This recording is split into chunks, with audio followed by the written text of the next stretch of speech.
Bueno, buenas tardes. Un gusto darles la bienvenida a este espacio de la Red Latinoamericana de Cooperación Universitaria.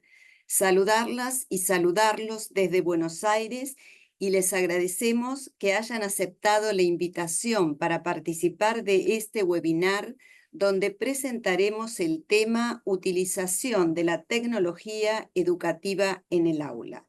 Nos acompañan en calidad de ponentes invitados el doctor Alexander Jacomino y la doctora Tatiana Lorenzo, a quienes les agradezco que hayan podido hacerse un espacio en su agenda para acompañarnos en esta tarde.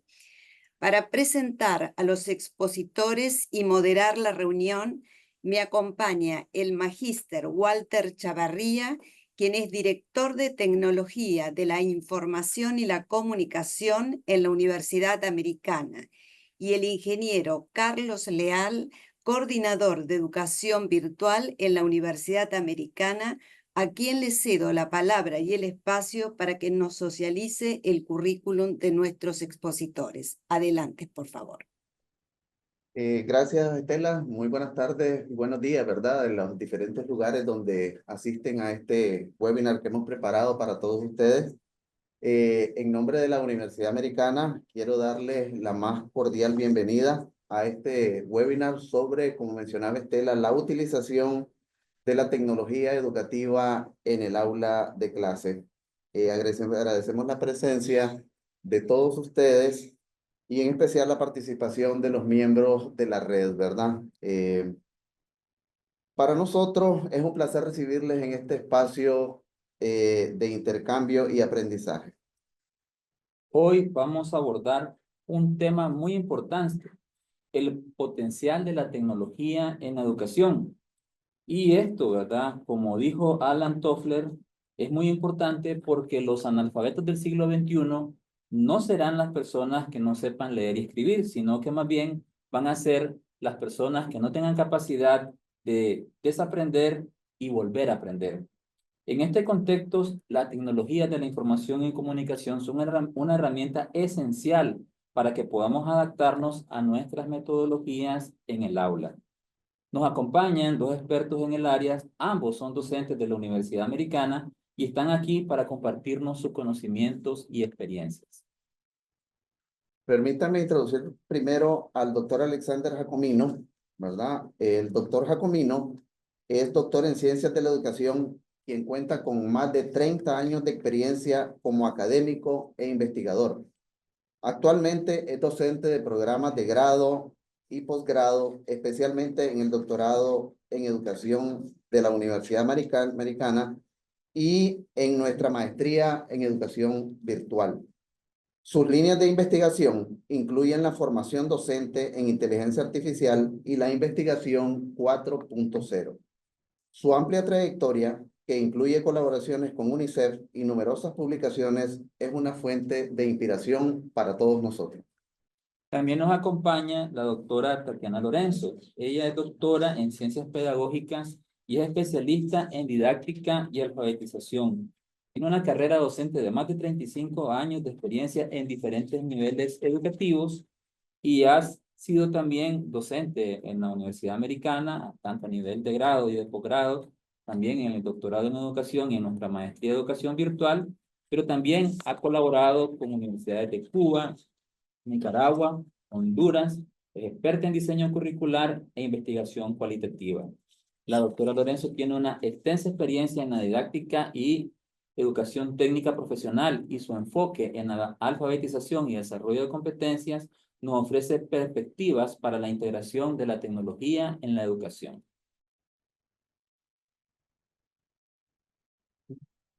Bueno, entonces vamos a comenzar con el conversatorio.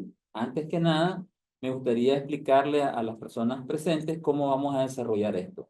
A lo largo de la sesión vamos a ir haciendo preguntas a los doctores para que nos compartan sus conocimientos y experiencias. Ellos pueden responder preguntas que hayan sido lanzadas a los dos o a uno de ellos en específico. Ellos tienen la libertad de que si quieren aportar algo a la respuesta de su colega o simplemente aportar al debate, también pueden hacerlo. Al final vamos a dejar un espacio abierto para que las personas que nos acompañan a través de vía Zoom puedan hacer por lo menos 3 preguntas de parte de la audiencia. Ok, iniciaremos con la primera pregunta para ambos. ¿Cuáles consideran que son las competencias digitales esenciales que todo docente debería desarrollar hoy en día? Perdón. ¿Y cómo pueden las instituciones educativas apoyar en su formación? Bueno, muchas gracias. En primer lugar, agradecerle a la red y a la universidad para poder tener este diálogo de construcción de saberes, porque va a ser un diálogo de construcción a partir de poder generar intercambios, reflexiones y sobre todo yo pienso que lo más importante, poder compartir maneras de entender un fenómeno tan importante como es la educación, sobre todo centrada en la tecnología y a partir de toda la revolución que se está dando en el campo de la inteligencia artificial como una forma más de trabajar con la tecnología. Es una pregunta muy interesante. Todos los investigadores, todas las personas que están centradas en la formación del docente, consideran que es necesario desarrollar determinadas competencias. Ya Carlos lo decía al principio, hoy para hablar de la práctica del docente no se puede hacer de manera fragmentada con la tecnología porque es un mediador. Cuando estamos hablando de mediador, se convierte en una herramienta, un recurso muy importante para poder gestionar los procesos de enseñanza-aprendizaje. Esto hace que el maestro y el docente de manera general y la docente también tenga determinadas competencias, por ejemplo, cómo saber gestionar el conocimiento apoyado en el uso de la tecnología. Hoy sabemos que una necesidad que tiene el maestro a partir de estos modelos, cómo puede gestionar su proceso didáctico, cómo puede buscar información, si no conoce herramientas que le permitan accesar, poder buscar bases de datos que son de carácter actualizada, de referencia. Ahora mismo estamos pensando en un maestro o una maestra que necesita conocer determinados recursos, por ejemplo, para la educación inclusiva. Entonces, esto es una primera competencia.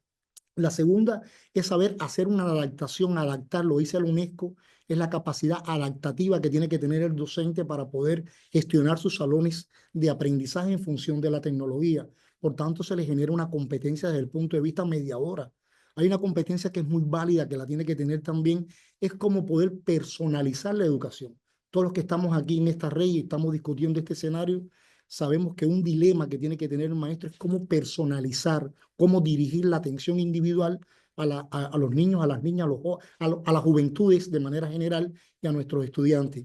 Y esto tiene que tener un componente básico en la formación del docente, esta habilidad, esta competencia, pero hay una muy importante también, que es la competencia socioafectiva. La tecnología da una herramienta y da un gran nivel, yo diría que abre un abanico para poder también interactuar, para poder generar determinados procesos más empáticos, procesos de mayor cercanía. Aquí ahora mismo pudiéramos discutirlo, doctora Tatiana, que seguro que va a entrar en el tema, lo importante que es el desarrollo de metodologías innovadoras y se convierte en una competencia básica en el maestro, que es poder gestionar el aprendizaje a partir de nuevos enfoques didácticos para poder lograr al final aprendizajes más profundos, más relevantes, más auténticos. Y esto se convierte en desafíos para el maestro en sus prácticas educativas. De igual manera, pudiéramos hablar de otras competencias importantes, como pudieran ser también la competencia para poder hacer curación de contenido. El maestro se convierte hoy en día en un especialista que tiene que saber compartir en comunidades de práctica sus aprendizajes. No podemos seguir pensando en un docente encerrado en el aula, haciendo sus prácticas de una manera aislada. Nosotros tenemos que trabajar en comunidades integradoras y la educación virtual y todas estas tecnologías ofrecen este dinamismo. Bueno, me gustaría, Tatiana, tal Muy vez bien. profundizar en otras Sí, competencias. buenas tardes, igualmente agradecida de poder estar acá compartiendo con ustedes. Como expresaba mi colega el doctor Jacomino, a partir de la clasificación que ha hecho la UNESCO, porque la UNESCO ha logrado categorizar precisamente estas competencias que deben tener los docentes para el desarrollo de desarrollar las tecnologías de la información. Me gustaría un poco reflexionar sobre la categoría de currículo y evaluación. El docente en este sentido tiene que diseñar, tiene que planificar cómo va a incorporar estas tecnologías a su quehacer diario. Como decía el doctor, no solamente en la parte, diríamos, de lo cultural, sino también en la parte de lo actitudinal. Por eso, en este sentido, en el currículo de evaluación tiene que ir haciendo una actualización a partir de que de ir validando en cada periodo el docente, ya sea cuatrimestre, trimestre, semestre, curso, ir validando cuáles son las herramientas que a juicio del docente son las más amigables para trabajar con los estudiantes. Desde el punto de vista de la categoría pedagogía, el docente también tiene que ir incorporando los métodos que le permitan desde su preparación también hacer una contextualización de estas herramientas, es decir, para el uso de las tecnologías de la información y la comunicación. Otra categoría y dentro de la cual también están enmarcadas varias de estas competencias, están relacionadas precisamente con la administración que hacemos nosotros como docentes de los recursos en el aula. Es otra competencia que debemos nosotros potenciar desde el punto de vista, diríamos nosotros, del desarrollo didáctico. Considero que estas competencias no se pueden ver de manera aislada, sino que cada una de estas competencias van interrelacionadas. El doctor hablaba de la parte afectiva, nosotros hablamos de la parte didáctica. No puede haber una didáctica si no se incorpora la parte afectiva, esa parte socioemocional que trabajamos a través de la tecnología, de la información y las comunicaciones, pero es un elemento fundamental. El docente no puede estar aislado de ello. El docente es el primero que tiene que estar capacitado, tiene que estar preparado, tiene que existir un % también de autoconocimiento, de esa autosuperación necesaria para poder potenciar estas competencias en el contexto contemporáneo. Sí, muy importante, Carlos, ¿verdad, Walter y Tatiana, que lo venían discutiendo? Yo quisiera ya para puntualizar la parte de las competencias, yo pienso que tienen que ser competencias que transitan a todos los niveles de la formación pedagógica. Tienen que haber competencias en el ámbito también del saber pedagógico, el saber didáctico, competencias en el ámbito actitudinal en el docente, competencias en el ámbito también desde el punto de vista interdisciplinario, porque son elementos que le van a permitir realmente concretar su propia práctica. Pero al final de la razón de ser, lo más importante, yo pienso en la competencia, es la capacidad que tiene para transformarse y transformar la práctica. Yo pienso que esto es una competencia que tiene que lograr él en su ejercicio profesional. Pienso que este puede ser un tema en seguir discutiendo en las varias preguntas porque tal vez se modelen respuestas que se van a dar. Excelente. Muchas gracias. Quisiera hacer una pregunta para la doctora Lorenzo, basándose en su experiencia. ¿Qué recomendaciones daría a los docentes que necesitan integrar la tecnología de manera efectiva, pero de manera que también que se pueda mejorar el aprendizaje sin que se convierta en una distracción en la aula de clase? Bueno, gracias, ingeniero. Me parece que es una pregunta, yo diría, muy interesante en este momento en que todos estamos abocados a ir a aplicar, porque realmente estamos en un mundo donde hay un excelente desarrollo de la sociedad del conocimiento a partir de todo el desarrollo tecnológico. Desde el punto de vista de la preparación, pienso que lo primero es que el docente tiene que replantear didácticamente su proceso de enseñanza-aprendizaje. ¿Por qué digo replantear? Cuando nosotros planificamos las actividades de aprendizaje y vamos a utilizar determinadas herramientas, lo primero que tiene que lograr el docente es estar apropiado de la herramienta. El docente debe dominar la herramienta.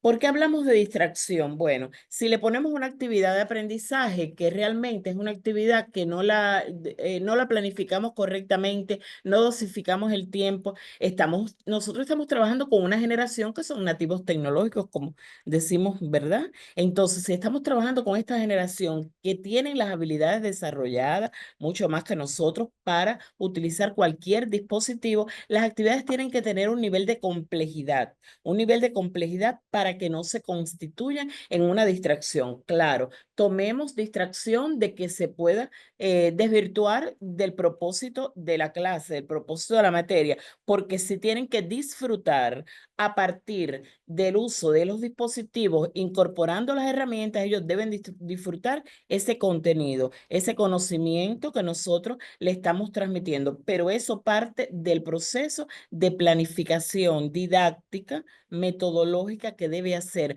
cualquier docente que quiera lograr un éxito en la aplicación de las herramientas, que no se convierta, como diríamos nosotros, en un elemento que distraiga al estudiante y que se desvirtúe del contenido. En esto, me baso en esto porque lo primero que debe hacer el docente, una vez que está con su preparación, tiene que demostrar.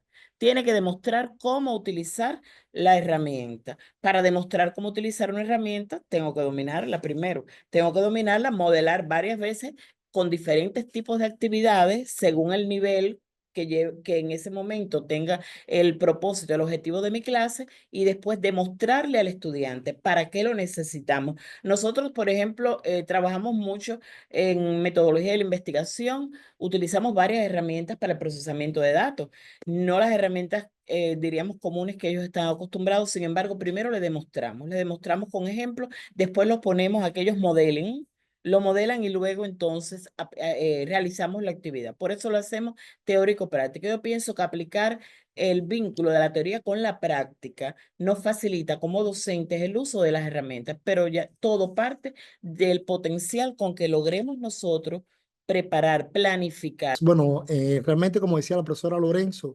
estamos hablando de algunos desafíos que hacen que el aula no se convierta en una distracción en el uso de la tecnología. Yo puntualizaba que recordemos todos y todas que estamos acá que la tecnología es un mediador más. El docente tiene que tener la suficientemente habilidad también para generar dosificación de profundidad en los niveles de alcance del aprendizaje de los alumnos. Por ejemplo, no solamente con la tecnología. Ustedes lo hemos discutido muchísimo, cómo las actividades tienen que tener niveles de desempeño, niveles de aprendizaje que vayan buscando retos para la formación de ese contenido. De igual manera, el docente tiene que saber mediar, saber trabajar con el grupo para que también haga uso de la tecnología, no lo haga de manera solitaria, porque tendríamos un sujeto aprendiendo en solitario si no trabajamos también esta tecnología en el aula para que lo haga de manera colaborativa. Pero yo pienso que lo más importante es que el profesor tiene que darle una correcta didáctica a eso que se va a usar en el aula como tecnología.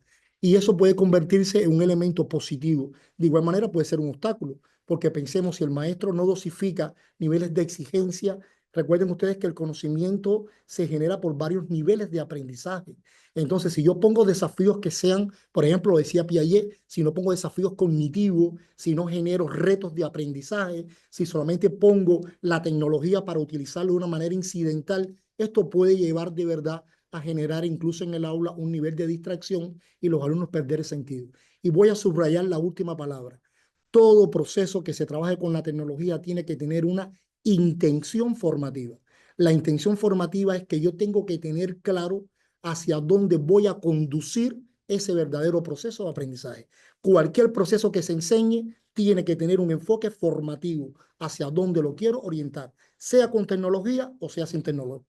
Yo pienso que eso pudiera ser un punto importante para cerrar este elemento de por qué evitar la distracción con la tecnología. Muchas gracias, doctor.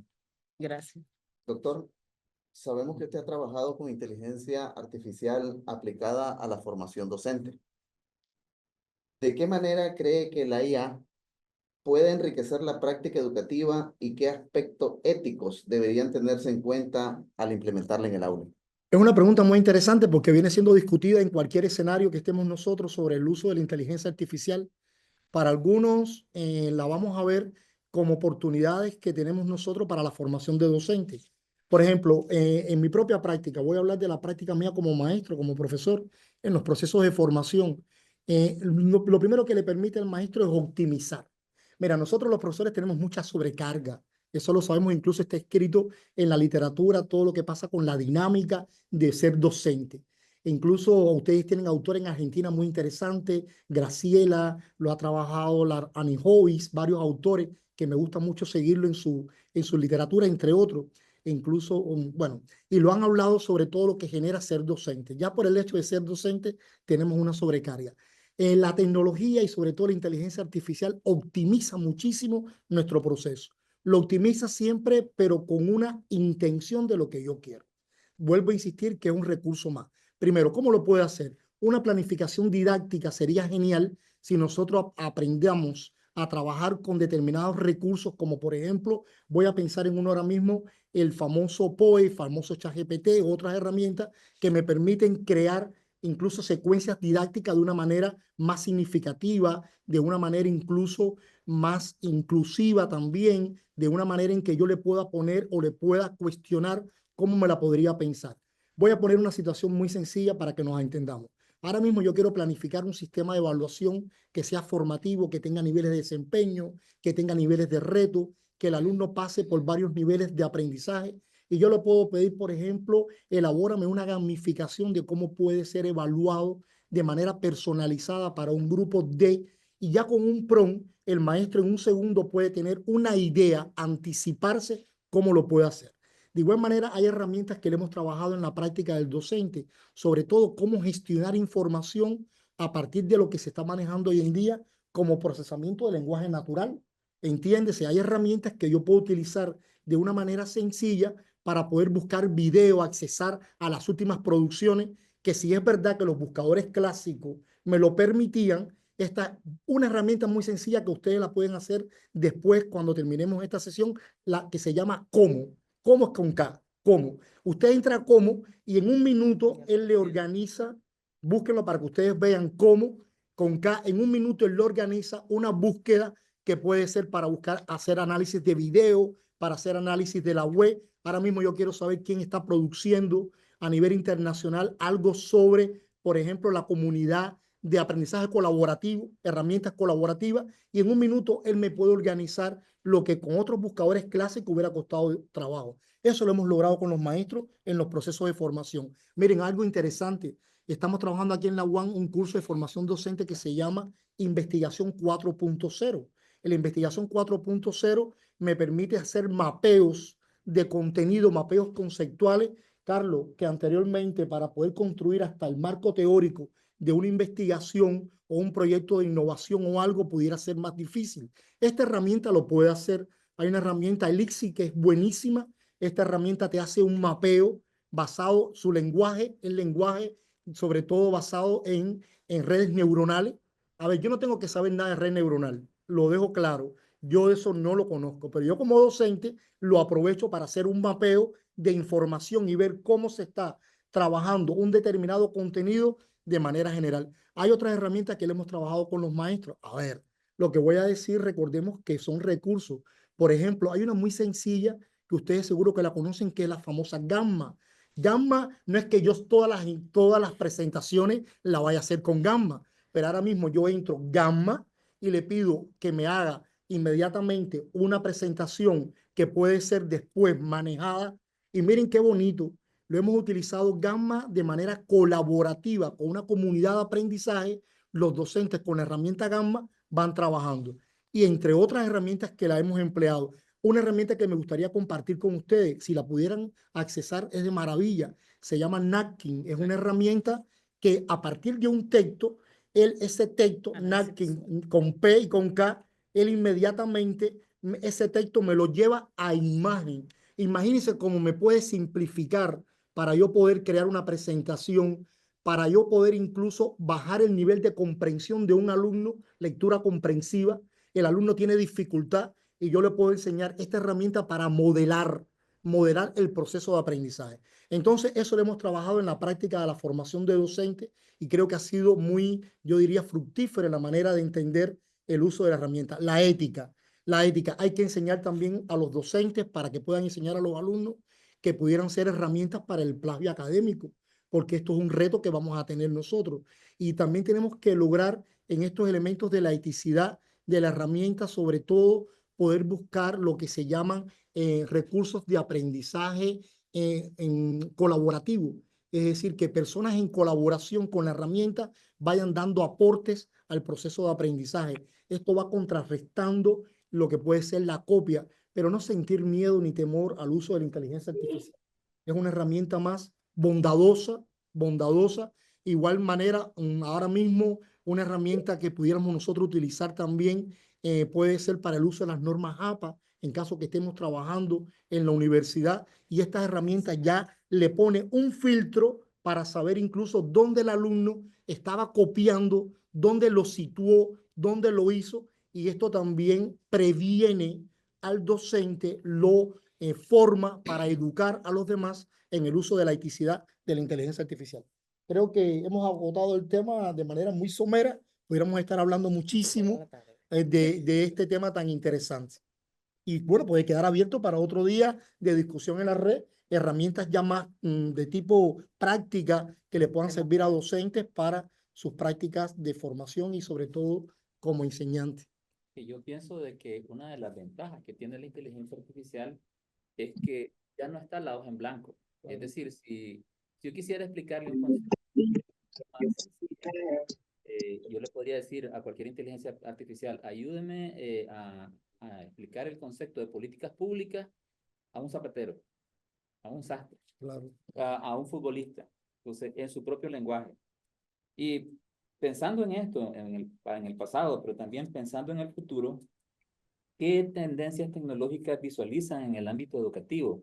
Porque muchas veces los educadores, que son quienes deberían estar promoviendo estas herramientas, más bien tratan de no usarlas.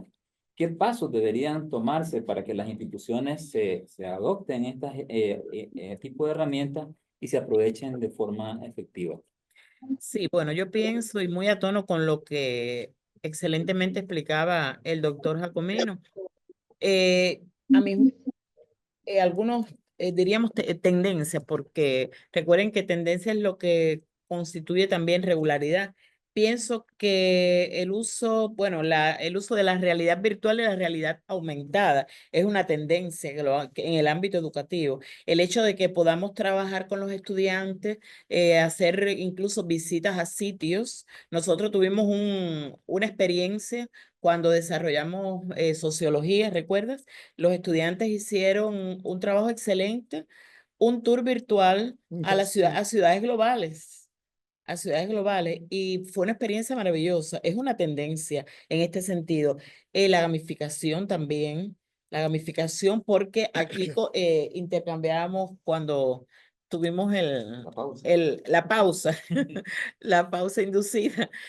Aquí intercambiamos sobre cuántas posibilidades nos ofrece la gamificación en estos momentos, y es tendencia precisamente, para lo cual debemos estar preparados.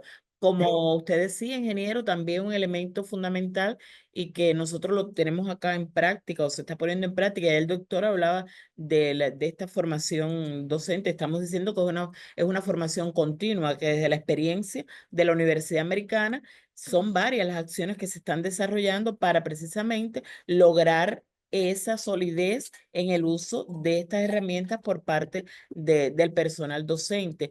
Cuando hay una tendencia también en lo que es la evaluación y la retroalimentación también se trabaja a través del uso de estas herramientas. Es decir, considero a mi juicio estas tres tendencias. No sé, doctor, si quiere aportar en este sentido.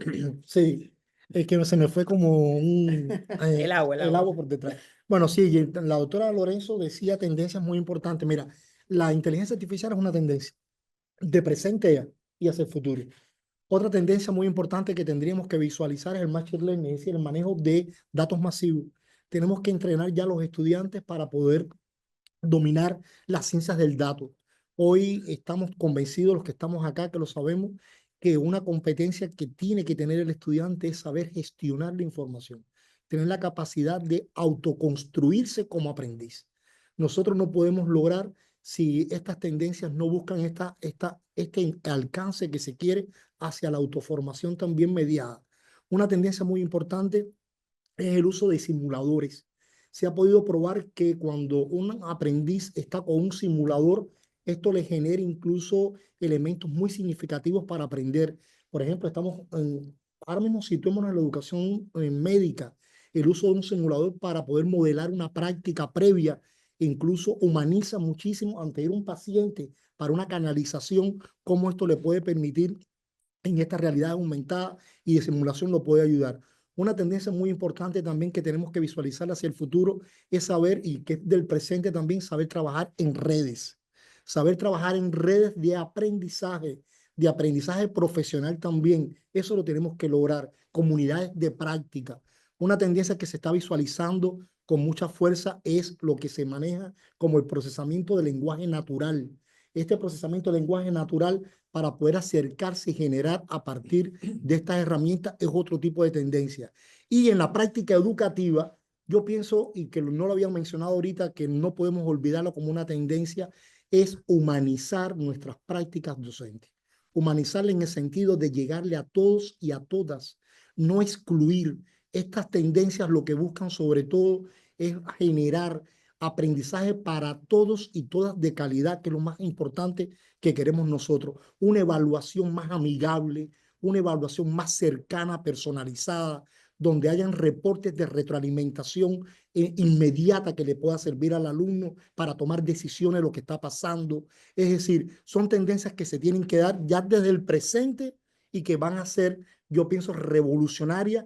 Yo no diría que dentro de 5 años, yo diría que ya No, el ya año que está. viene ya estamos casi Ya. prácticamente en un umbral de una revolución de paradigmas de cambio. Pero al final lo más importante siempre, yo pienso que es eso, tener una visión de futuro para poder construir este presente hacia el mañana. Sobre ese tema, doctor, estamos aquí en la universidad nosotros haciendo un trabajo de ver cómo a través de realidad virtual podemos integrarla también en la parte de las clases, ¿verdad? Exacto. Principalmente estamos viendo opciones con la parte de la carrera de arquitectura, ¿verdad? Para ver modelos, por ejemplo, del pasado, viajar a esos lugares, etcétera, hacer ese tipo de diseños en la parte de idiomas también y ver cómo podemos llevarla, digamos, al resto de las carreras. Así que estamos en ese proceso Sí, también de interesante. ese trabajo, que creo que también es una tendencia, ¿no? Eso, Sí. ese punto. ¿Cómo creen que la tecnología puede ayudar a reducir las brechas educativas en América Latina? ¿Y cuáles creen que son los mayores retos para lograr una integración tecnológica equitativa en nuestros países? Es una pregunta muy interesante y nos provoca debate. Desafortunadamente, en América Latina de verdad tenemos muchas brechas que incluso abren desafíos de acceso. No todos podemos tener o no todos tienen el acceso a la tecnología. Hay determinadas limitaciones que tendríamos que pensarla también para poder entender esos grupos más vulnerables de acceso. Eso incluso ha sido reconocido en las Naciones Unidas y en el Banco Mundial también, sobre cómo se generan muchas brechas en Latinoamérica para poder accesar a la tecnología.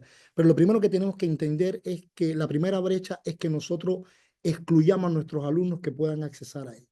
Eso es una primera brecha que tendríamos que romper nosotros como docentes, Barreras de la que mente. son, exactos, barreras incluso desde mi propia práctica primero. ¿Por qué desde mi propia práctica? Porque si yo no cambio mi concepción, si yo no cambio la manera de entender cómo hoy en día los alumnos, yo no lo puedo poner por debajo de su tiempo. Lo tengo que poner para que el alumno pueda salir de su tiempo para el futuro. Ya estoy poniéndole la primera brecha o sería la primera limitación para que puedan crecer. Entiéndese, si yo soy una persona que como docente estoy negando todas las tendencias pedagógicas, educativas, buscando sus bondades y sus limitaciones, ya lo primero que estoy creando es un espacio de desigualdad. Lo segundo que tengo que hacer es planificar entendiéndolo a todos.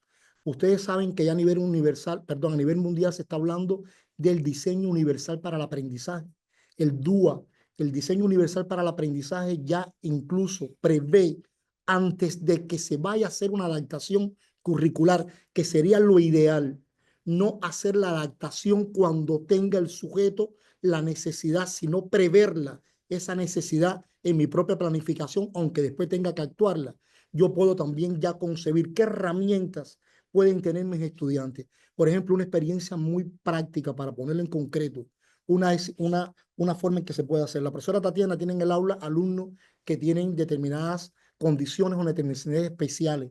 Lo primero que hay que pensar, si estamos dando metodología de la investigación, es cómo yo voy a garantizarle determinadas herramientas que le puedan posibilitar a él, por ejemplo, para las personas que tengan una discapacidad auditiva y que las hay que le puede servir.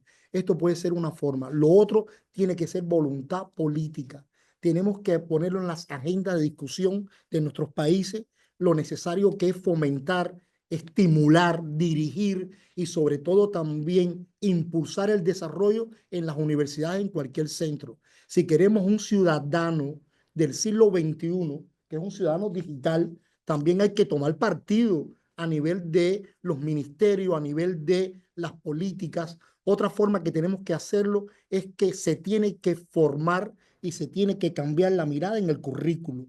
No se puede seguir pensando en un currículo que va a ser totalmente ajeno a estas realidades. Por tanto, nuestros países en Latinoamérica tienen muchos retos, sobre todo retos históricos, porque tenemos una historia que no tenemos que tener tampoco fatalismo geográfico. Hay que romper también con el concepto del fatalismo y que en el concepto de colonización epistémica, creer que tenemos que, aunque lo tengamos, pero tenemos que buscar esos pasos. Bueno, te doy la Sí, palabra no, para yo que... pienso que además de lo que aporta el doctor Jacomino, el fomento de la colaboración internacional, considero que constituye precisamente una ayuda en cómo podemos nosotros lograr ir disminuyendo esas brechas, porque las brechas existen, están las brechas y lo comentábamos hace un rato acá, este tema de la desigualdad, pero hay un reto que muchas veces el ingeniero siempre ha estado también encima de esto, y es el tema de la seguridad y de la privacidad. De la seguridad y de la privacidad, porque conocemos qué ocurre cuando nosotros ponemos, diríamos nosotros, nuestros datos en determinadas sesiones. Entonces, es un reto la privacidad y la seguridad, pero como decía el doctor, no lo cito, pero sí lo parafraseo, en la región un reto es la sostenibilidad financiera. Todo esto tiene que ser a partir de una inversión. Son inversiones los que se necesitan para poder equilibrar ese acceso a los recursos de las tecnologías de la información y las comunicaciones. Sostenibilidad financiera que solo se logra a partir de pronunciarse en políticas, hablamos de políticas educacionales que se pongan en estas agendas. ¿Para qué? Para que a partir de ello pueda haber un equilibrio y un aumento de la eficiencia y de la calidad educativa en la región a partir de esto, yo diría, de estos imperativos que tenemos en la sociedad contemporánea. Sí, muy importante. Mira, esto mismo que estamos haciendo ahora, esta red, esto es una Es un forma ejemplo en de que colaboración. nos unimos como comunidades de manera de entender y poder llegar a puntos de análisis. Miren, y está gracias a la tecnología, estamos en Argentina, en muchos países, mira cómo estamos escuchando, estamos dialogando. Y mira, Marcela, mira cómo hace con la cabeza,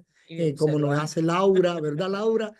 Cómo está Noel. Es decir, esos son elementos que nos une como naciones, como nos une como intereses que tenemos nosotros Como e incluso educadores, también también como formadores. problematización.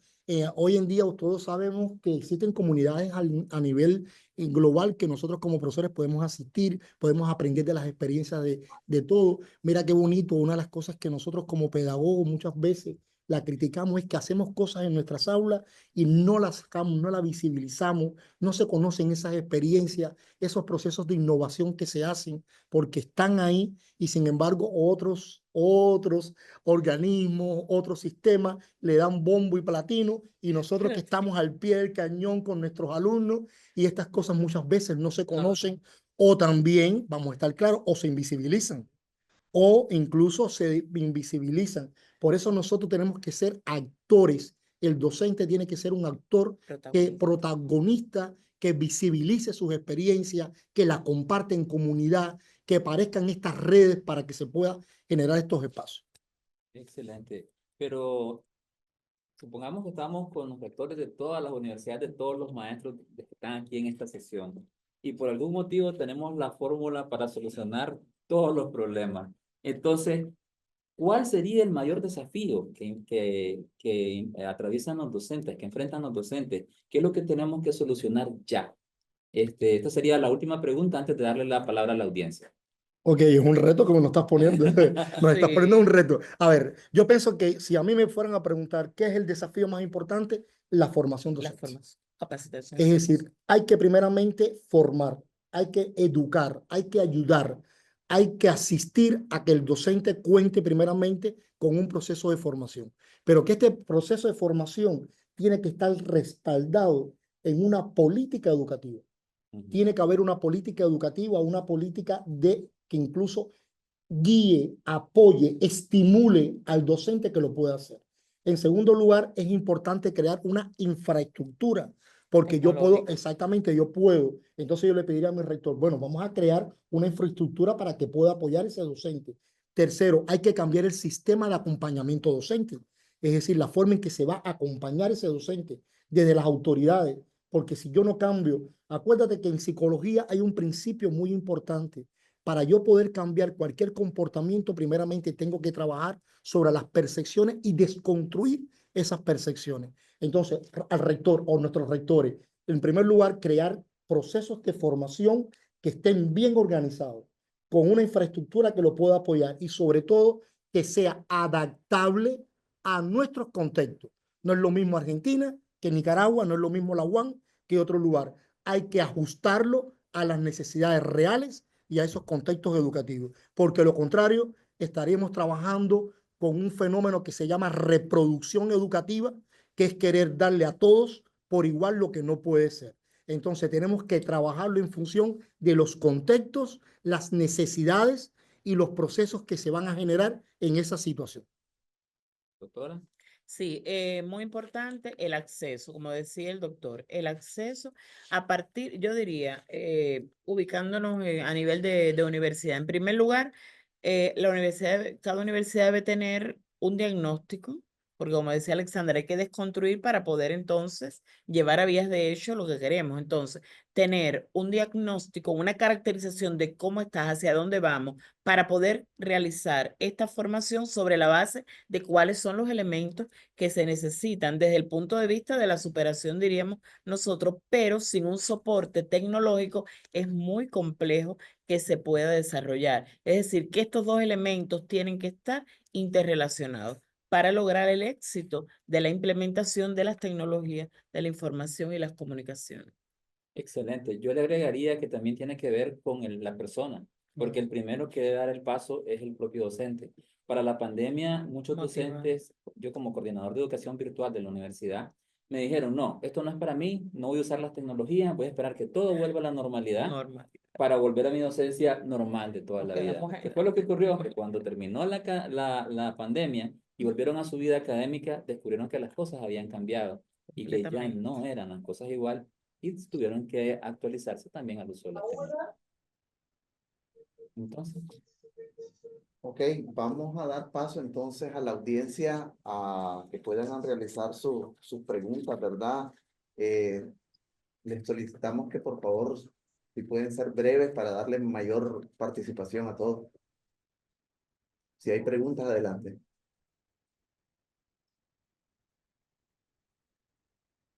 no sé si hay preguntas en el chat también. ¿Cuál es la guía que mencionó el expositor relacionado con la investigación 4.0? Era como- Ok, sí, hay muchas herramientas que se pueden utilizar para la investigación 4.0. Hay una que se llama Elix se llama, que te permite sobre todo crear mapeos de redes neuronales, ¿Cómo se deletrea? LICIT. A Sí, ver, la fonética. Ahí estoy viendo en el chat. L-E-E-E. L-I, C, no sé, C-I-T me parece. sí, Así, Elicit. Elixir, me parece que es así. Sí, perdónenme la memoria se me va, No, la fonética. se me va, ¿ok? Eso es una herramienta que pueden utilizar. Hay muchísimas, con mucho gusto, pudiéramos después compartirla y dejar tal vez como resultado de este enlace a esas herramientas que se pueden utilizar. Y como que le comentaba con K, Con es una K. herramienta que le puede servir de mucho nivel. Hay una que ustedes seguro que la conocen, que es Perplexity. Perplexity es un buscador muy bueno que te organiza cualquier información que ustedes quieran para poderlo hacer. Hay otras que, bueno, hay muchísimas herramientas que la pueden utilizar para la investigación, pero creo que pudiera quedar acá y dejársela al final a la red estas herramientas para que la puedan tener. Genial. Yo le agregaría a esto de las herramientas que ayudan a poder optimizar la investigación, que también disminuye la huella de carbono, porque al estar utilizando menos tiempo la computadora, resulta de que gastamos menos energía, o sea, somos más eficientes, consumimos menos energía y eso también es bueno para el ambiente. Ok. Carlos, disculpa un momentico porque ahora que se me ocurrió la pregunta que hicieron, en el mismo ChatGPT tienen una opción buena que se llaman en complemento, es decir, entran al ChatGPT y aquí tienen complementos, van a tocar complementos y en complemento se va a desplegar un lugar que dice investigación. Cuando usted den clic en investigación ahí, le van a salir alrededor de 6 herramientas. Por ejemplo, Consenso. Consenso es una herramienta, yo diría, le voy a poner una metáfora genial para poder generar información. Ahí van a tener una que se llama Excel.ai o Excel AI, que ya tiene integrado al Excel para poder trabajar tablas dinámicas, para poder hacer análisis de contenido. Claro. Pero ahora que me está haciendo una pregunta, ahí también puedes entrar y vas a encontrar Atlas T, que es una herramienta para hacer procesamiento Y el cualitativo y es gratis, que anteriormente teníamos que pagarla. Y el SPS. Y ahí lo tienen. Si le dan clic a extensiones, Laura, Marta, en explorar, ahí dan explorar GPT y ahí van a encontrar, mira, me lo están haciendo acá en exploración, van a encontrar una sección que dice investigación. Creo que dice educación e Investigación y ahí van a tener una serie de herramientas que pueden salir de ella. Incluso son buscadores muy buenos que complementan también los clásicos que tenemos nosotros. Semantic, muy bueno, ahí lo tienen. Ahí lo tienen, la profesora le está sacando, que son muy, por ejemplo, hay una muy interesante que pudieran utilizarla, que a mí, Carlos, yo lo utilizo muchísimo. Laura, Marta, entre colegas, Nelson, que se llama Mónica. Mónica, usted baja esa extensión y se convierte como un lector. Fíjense qué interesante para nuestros alumnos que tengan dificultades en la comprensión lectora. Mónica se convierte en una extensión que le puede permitir incluso, hacer una reinterpretación del texto. ¿Qué significa lo que está diciendo este autor? Porque puede ser que yo no entendí este gráfico, ¿qué significa? Y él se convierte como un asistente que va trabajando con nosotros. Colega, incluso esto viene desde la neurociencia. Es decir, el Instituto de Ciencia Cognitiva lo ha demostrado. Si ustedes entran a Harvard ahora mismo, van a encontrarse en varias universidades de prestigio estas herramientas que son de puntas para poder facilitar la investigación y los aprendizajes.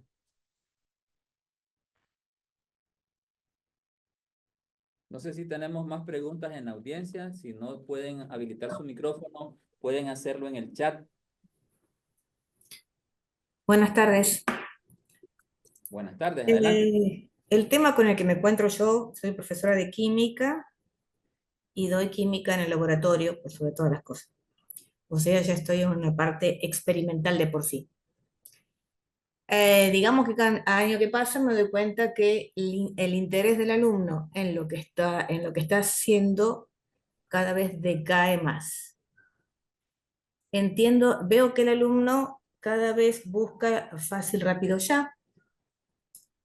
Y ahí me encuentro con la situación de que no puedo decirle que no hagan las experiencias porque tienen que entrar en contacto con el material. Y no puedo decirles hagan un desarrollo teórico porque le quito capacidad manual a una persona que va a tener que trabajar mucho tiempo en un laboratorio. Ahí me pregunto yo, ¿de qué manera puedo volver a incentivar esa idea o que por lo menos comprendan, sobre todo, cuál es el sentido de su estudio? Porque su objetivo es ser farmacéutico. Y me cuesta horrores en realidad tratar de llegar a fin de año y hacerles entender, no se dan cuenta que sin esto no pueden seguir. Eso quisiera que me den me ayuden a encontrar alguna herramienta para que, por favor, llegue más profundo al alumno.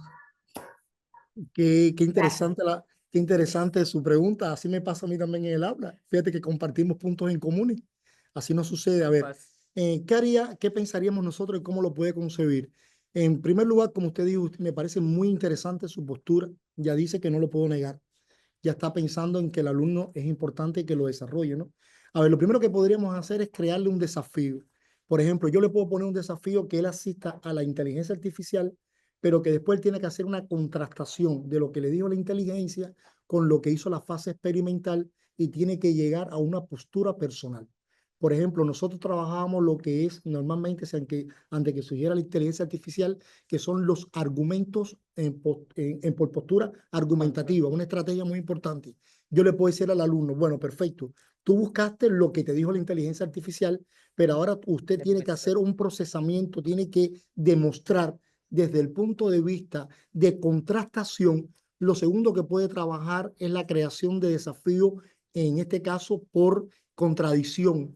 Por ejemplo, le puedes pedir que a partir de determinados elementos químicos, por ejemplo, si estás trabajándolo, que busque cómo le preguntaría a ChatGPT para que pudiera encontrar los errores que él diría y por qué. Y aquí le estás poniendo una situación de desafío, porque él tiene que saber filtrarlo, analizarlo, tomar postura y sobre todo por qué él cree que podría ser un error. Otro aspecto muy importante es que le puedo pedir que haga una simulación. Por ejemplo, vamos a pensar en una clase. Le puedes decir que accedan a un laboratorio de química virtual. Y en este laboratorio de química virtual ustedes van a utilizar sustancias para ver oxidación o para buscar, no sé, vamos a trabajar una composición química, queremos hacer un jabón que lo vamos a vender en la universidad como un emprendimiento. Y entonces ellos tendrían que crear un proyecto donde pueden utilizar cualquier herramienta, pero en ese proyecto ellos tendrían que trabajar la fase experimental. Fíjate qué interesante. Desde el punto de vista virtual, cómo trabajarían con compuestos químicos para ver cómo quedaría primeramente antes de, porque puede ser que no tenga para hacerlo en el laboratorio, el famoso jabón. Otro aspecto muy importante que le puedes hacer, yo le pido, por ejemplo, no hay problema, usen la inteligencia artificial para hacer ahora mismo un mapa conceptual.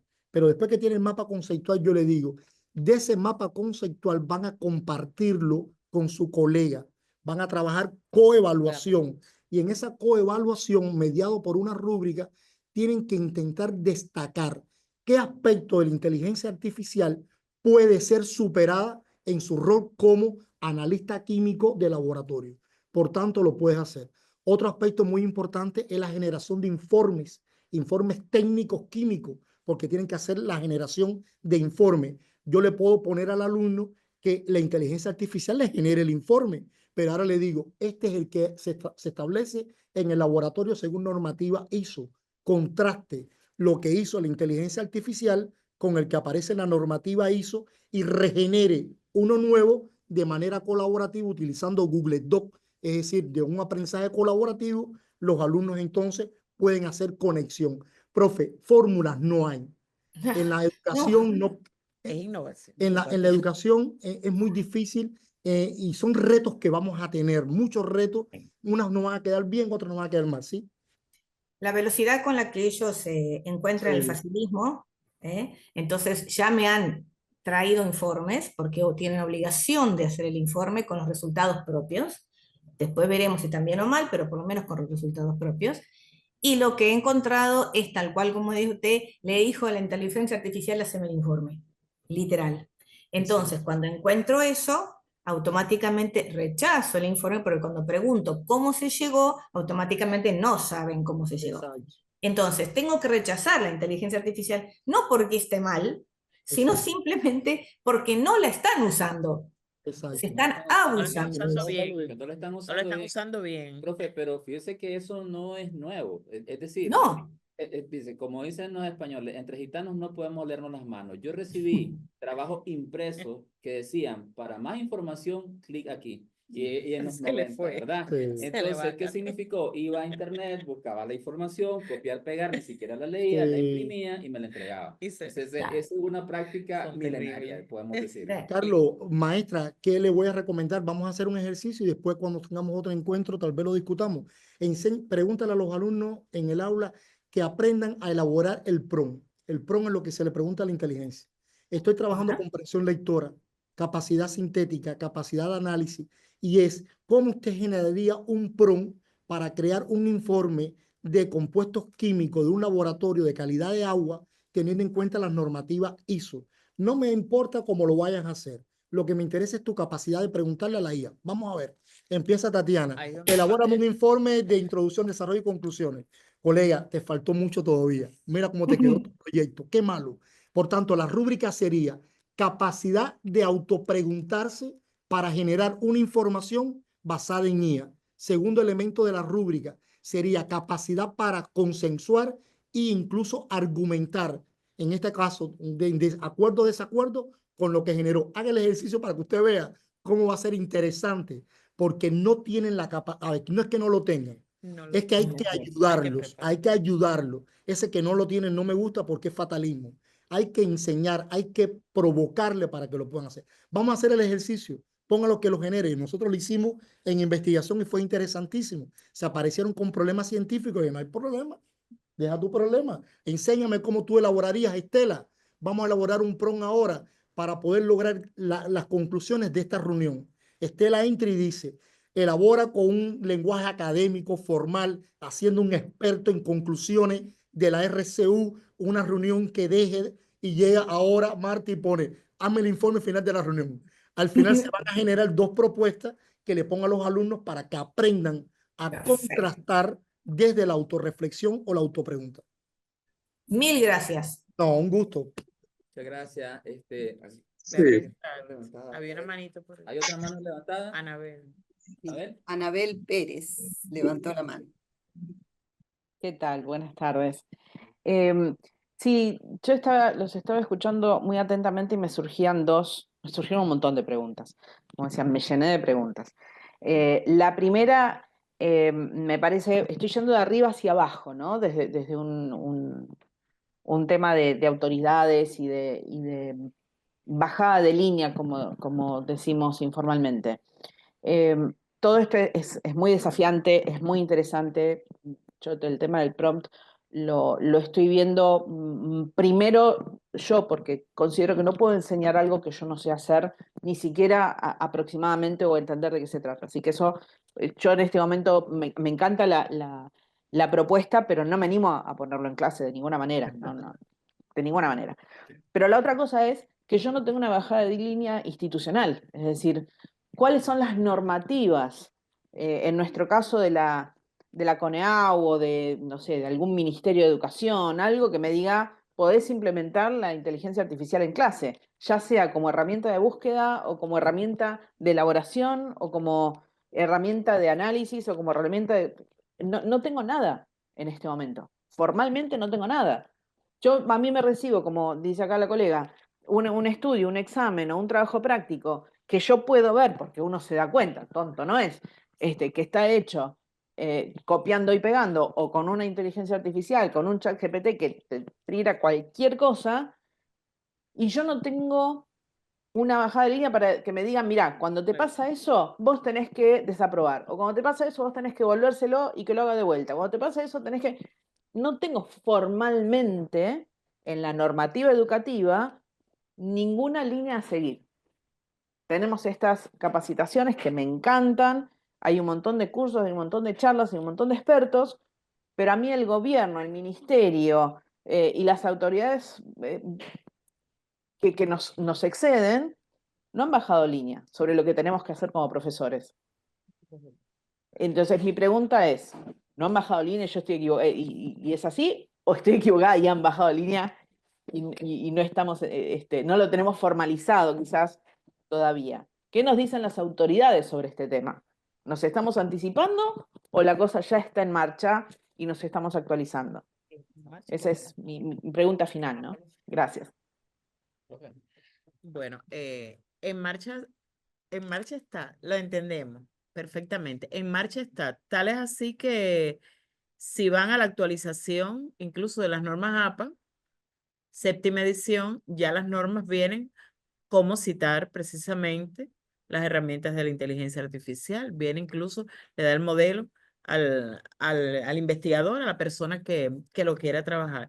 Entonces sí pienso, y es algo que el doctor hacía referencia hace un rato, que todavía, profesora, faltan políticas educacionales donde se establezca, porque un centro de manera independiente lo puede hacer. Los mismos estudiantes, créanme que los mismos estudiantes cuando han hecho investigaciones en nuestra asignatura, que los dos desarrollamos metodología de la investigación, han hecho trabajo y han hecho proyectos sobre el plagio académico a través del uso de las herramientas de la IA, y ellos mismos declaran y dicen, profe, pero si es que no hay nada escrito que diga se puede sancionar a este estudiante o a este estudiante porque cometió plagio a través de las herramientas de la IA. Entonces pienso que somos toda una comunidad de educadores que estamos esperando que realmente esto acontezca, porque entiendo perfectamente su sentir. Sin embargo, sí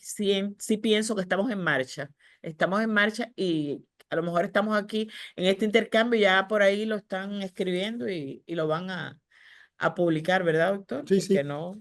No, si nosotros vamos ahora mismo a Europa, ya la Unión Europea, es decir, sobre todo los países de la Unión Europea y en particular España, ya tienen ya creado lo que es el modelo de regulación del uso de la inteligencia artificial en las prácticas educativas, ya está regulado. Yo pienso que lo que usted dice, profesora, me solidarizo con lo que está planteando. No podemos dejarlo tampoco al voluntarismo. Es decir, tiene que haber una política, tiene que haber una manera de entender.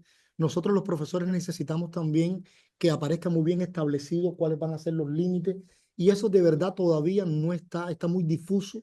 Nos llegó con una revolución, por eso se llama revolución, porque no todavía se ha sentado las bases para, no sé, yo estoy hablando en términos muy particular en mi manera de verlo en mi realidad, ¿no? Pero yo pienso que sí tiene que haber una dirección bien establecida para lo que usted dice, qué se va a aceptar, qué no se va a aceptar, qué lo regula, qué no lo regula. Pero al final de cuentas, vamos a verlo también como una estrategia más también. Puede ser también, a lo mejor, aunque no esté regulado.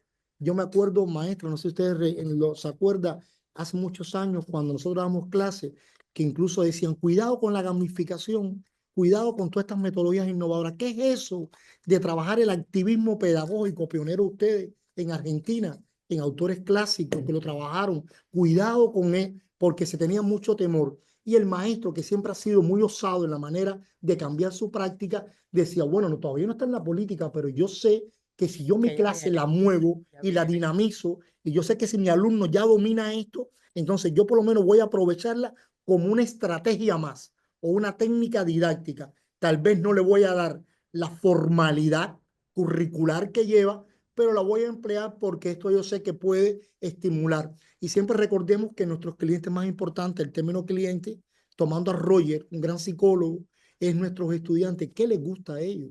¿Qué necesitan? ¿Cuáles son sus expectativas también? Pero bueno, me solidarizo con usted y la respuesta es que al menos yo no he visto todavía una política que esté muy bien establecida sobre qué entenderlo. Y le agregaría yo que eso no tiene que ser negativo, porque Claro. como no hay nada que me diga que no debo hacer, tampoco hay algo que diga que sí puedo hacer, entonces Claro. puedo hacer de todo. Inclusive, estudiantes que hagan fraude académico por medio de la inteligencia artificial, en nuestros reglamentos docentes está la figura de fraude académico, y no tienen que estar tipificados todas las formas de fraude académico. Como tal, si encuentro un trabajo que está hecho a una copia al calco de una inteligencia artificial, igual podría proceder según los reglamentos y normativas de la institución académica en donde esté trabajando. Claro. Depende de los contextos, es muy importante. Entonces, si ya no hay más preguntas de la audiencia, procedemos al cierre. Bueno, queremos agradecer, ¿verdad?, la participación de todos ustedes, la asistencia, principalmente al doctor Jacomino, a la doctora Lorenzo, por todos sus aportes, por toda esta enseñanza que nos han dejado, ¿verdad?, durante este webinar. Y creo que hay muchas cosas interesantes que pensar, que decidir, que aportar en el aula, y creo que es un tema que podemos desarrollar, ¿no? Muchas cosas más adelante. La introducción creo que nos deja un gran aprendizaje en todo esto. Carlos, si tenés... Sí, agradecerles también a los colegas de la RLCU. Es un honor para nosotros desde la UAM poder compartir con nosotros, con nuestros docentes, con los miembros de la red y extender la invitación a seguir colaborando, que este encuentro no sea así solo el primero y que podamos encontrarnos en otros espacios similares para poder seguir compartiendo conocimientos y experiencias. Perfecto. Bueno, muchas gracias. Agradecemos en nombre de la Red Latinoamericana de Cooperación Universitaria el encuentro de esta tarde y por supuesto que seguiremos gestionando reuniones de esta naturaleza en materia de tecnología e innovación para el próximo año. Les agradecemos a los dos expositores, a Alexander y a Tatiana por sus exposiciones, a la audiencia por su tiempo e interés y lógicamente a los moderadores, el magíster Walter Chavarría y el ingeniero Leal. Próximamente estará disponible la grabación de este encuentro en el canal de YouTube de la red, de donde podrán revisarla y compartirla con sus colegas y alumnos. Muchas gracias, gracias por el aporte, gracias por compartir tantos conocimientos interesantes y nos volvemos a reunir en otro encuentro. Buenas tardes. Buenas Un gusto. tardes. Buenas tardes. Buenas